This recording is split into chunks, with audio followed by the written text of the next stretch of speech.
5 berita terpopuler hari ini Selasa 12 Mei 2026 di Bloomberg Technos Flash 5. Yang pertama, tanggapi proposal Amerika Serikat, Iran ajukan tawaran baru soal uranium. Amerika Serikat dan Iran kembali saling mengajukan proposal baru terkait konflik dan isu nuklir. Iran menawarkan pemindahan sebagian uranium namun menolak pembongkaran fasilitas nuklirnya. Hal tersebut ditolak oleh Presiden Amerika Serikat Donald Trump. Penolakan ini kembali memicu ketegangan di antara kedua pihak. Situasi geopolitik Timur Tengah pun kembali menjadi perhatian utama investor global.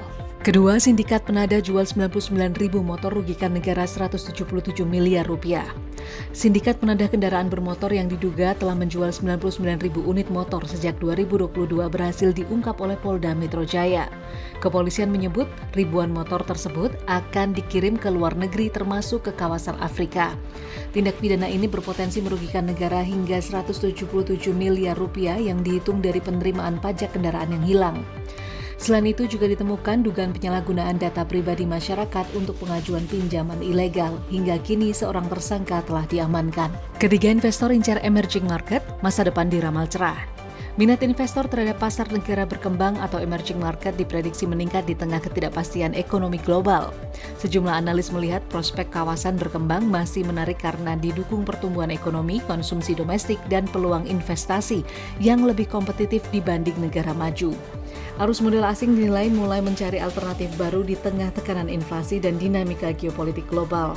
Indonesia pun disebut berpotensi menjadi salah satu tujuan utama investasi karena stabilitas ekonomi dan pasar domestik yang besar. Keempat, penjualan mobil pabrikan Cina per April Jayco buntuti BYD. Persaingan penjualan mobil asal Cina di Indonesia semakin ketat. Data April menunjukkan BYD masih memimpin pasar kendaraan asal Cina dengan penjualan 4.625 unit. Sementara Jayco mulai membayangi dengan pertumbuhan penjualan yang mencapai 3.219 unit. Tren ini menegaskan dominasi merek Cina di segmen kendaraan listrik dan SUV modern makin diminati konsumen Indonesia. Persaingan harga, fitur teknologi, hingga strategi ekspansi dealer menjadi faktor utama dalam perebutan pasar otomotif nasional sepanjang tahun ini. Kelima, Danantara resmi Purbaya akuisisi PNM ditukar dengan Geodipa. Danantara dikabarkan menyetujui rencana akuisisi PNM yang akan dipimpin oleh Menteri Keuangan Purbaya Yudi Sadewa. Skema transaksi disebut melibatkan pertukaran aset dengan perusahaan energi panas bumi Geodipa. Langkah ini dinilai sebagai bagian dari restrukturisasi dan penguatan portofolio BUMN strategis di sektor pembiayaan dan energi. Pemerintah berharap aksi korporasi tersebut mampu meningkatkan efisiensi bisnis sekaligus memperbesar kapasitas pembiayaan bagi pelaku usaha ultra mikro di Indonesia.